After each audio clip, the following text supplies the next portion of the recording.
मनसे अध्यक्ष राज ठाकरे यांनी विधानसभा निवडणुकीकरता मोर्चे बांधणी सुरू केली आहे। राज ठाकरेंनी लोकसभेला महायुतीस बिनशर्त पाठिंबा दिलेला होता, पण लोकसभेच्या निकालानंतर राज ठाकरेंनी महायुतीसोबत जाण्यास नकार देत एकला चलोरेची भूमिका घेतली आहे।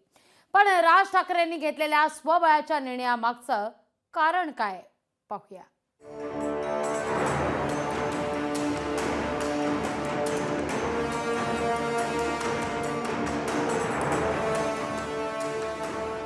राज ठाकरेंनी लोकसभेला महायुतीस बिनशर्त पाठिंबा दिलाय, पण लोकसभेच्या निकालानंतर राज ठाकरेंनी महायुतीसोबत जाण्यास नकार देत एकला चलोरेची भूमिका घेतली आहे। राज ठाकरे यांची वैचारिक मांडणी महायुतीशी मिळती जुळतीये, तरीही राज ठाकरेंनी विधानसभेला एकला चलोरेची भूमिका का घेतली असा प्रश्न सगळ्यांनाच पडला होता।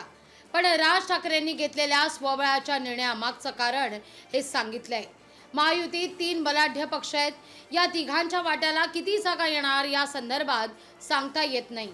त्यात आरपीआय, रासप असे छोटे पक्ष सुद्धा महायुतीत आहेत, त्यामुळे तिघांमध्ये चौथ्या भिडूला किती वाव मिळेल या संदर्भात राज ठाकरे साशंक आहेत।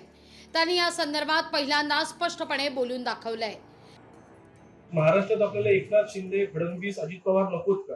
प्रश्न असा आहे ना, काय आहे, 3 लोकांची एक कंपनी आहे, त्यांचे स्टेक ठरलेले नाहीये, कुठून चौथा पार्टनर घेणार?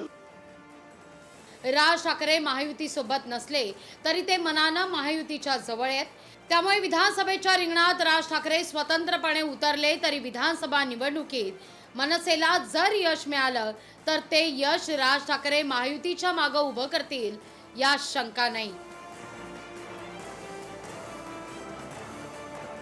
सचिन बडे, लोकशाही मराठी, संभाजीनगर।